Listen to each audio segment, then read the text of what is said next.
Olá, meus amores. Bom dia, mais uma vez passando por aqui. Agora nós vamos falar do tipo de citação. Vamos falar um pouquinho sobre resumo, ok? O que não deve ser feito, os tipos de resumo, ok? A metodologia de elaboração do resumo, tá? Bom, existem 3 tipos de citação: a citação direta, a citação indireta e a citação de citação. A citação direta, ela utiliza-se literalmente as próprias palavras do autor. A citação indireta, ela se reproduz apenas as ideias do autor com as próprias palavras, ok? E a citação de citação fala sobre, lembrado, é feita uma menção. Menção significa o quê?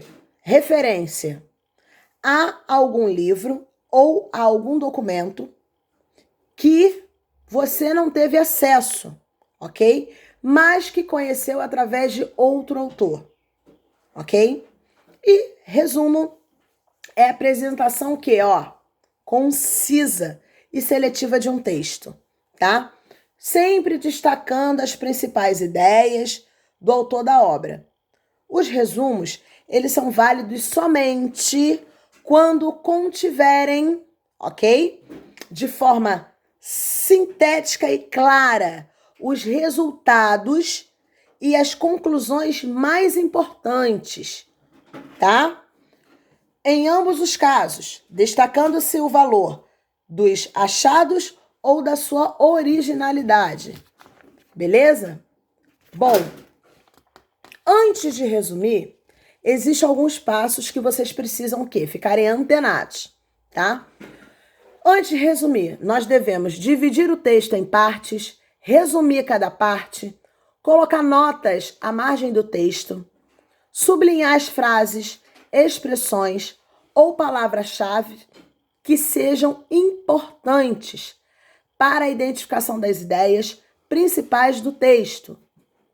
Não omitir nenhum tipo de referência a movimentos literários, políticos ou outros nomes próprios, termos técnicos, palavras de difícil substituição e datas importantes. Ok?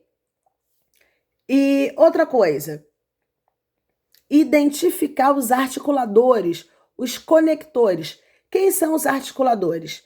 Os articuladores, gente, são preposições, conjunções, tá? Que levam a você a entender de forma conotativa o contexto do texto. O que seria essa forma conotativa? Essa forma conotativa, existem algumas palavras que não estão ali no sentido real dela, no sentido literal. Quando isso acontece, chamamos de denotação. Então, denotação é o sentido real da palavra, é o sentido real que a gente encontra no dicionário. Conotação é o sentido da palavra que está ali, mas que depende do contexto, ok?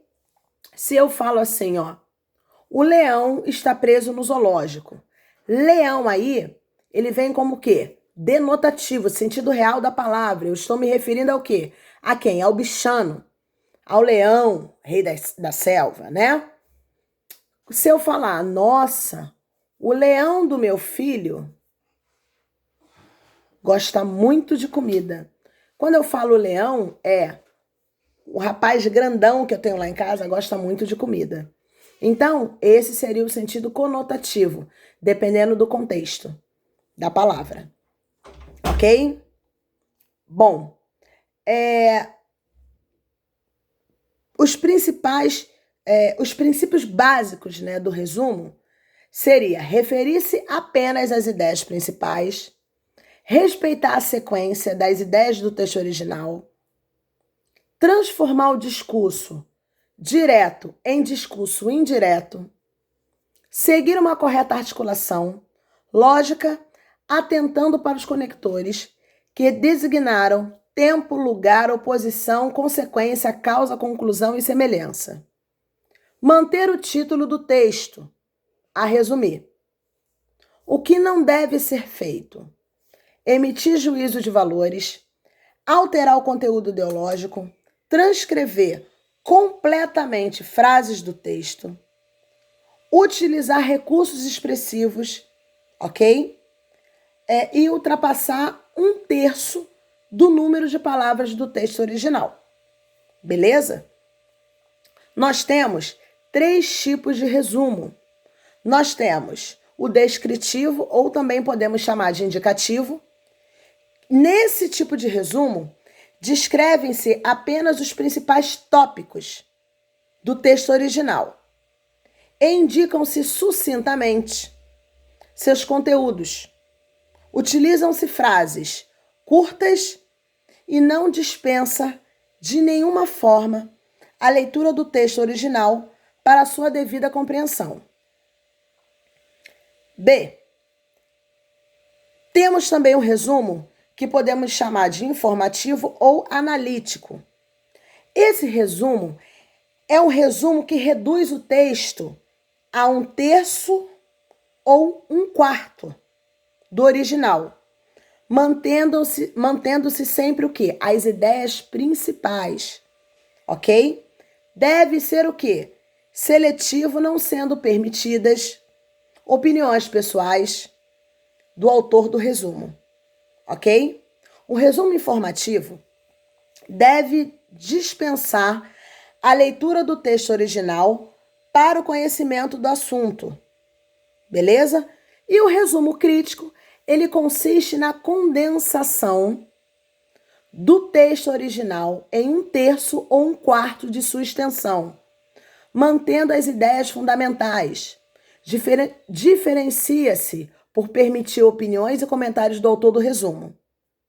É a crítica da forma no que se refere aos aspectos metodológicos, do conteúdo, do desenvolvimento da lógica, da demonstração, da técnica da apresentação das ideias principais, tá? Então, no resumo crítico, não pode haver citações, beleza?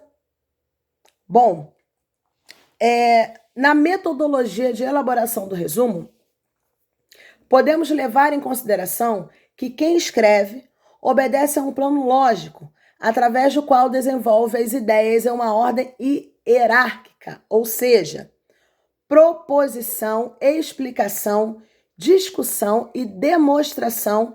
É aconselhável adotar alguns procedimentos, dentre os quais seria, primeiro, a leitura integral do texto, aplicar a técnica, sem dúvida, né, de sublinhar, reestruturar o plano de redação do autor, tomar por base o esquema, ou seja, o plano de redação, para fazer um rascunho resumindo capítulos ou partes dele.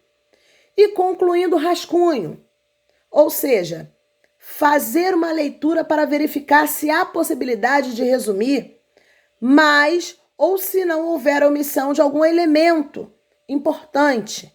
Refazer a redação com as alterações necessárias, ok? E transcrever, tá, meninos? Segundo as normas de fichamento. Então, ao concluir um resumo, é aconselhável responder a algumas questões. Procure responder as questões da seguinte forma: do que se trata o texto?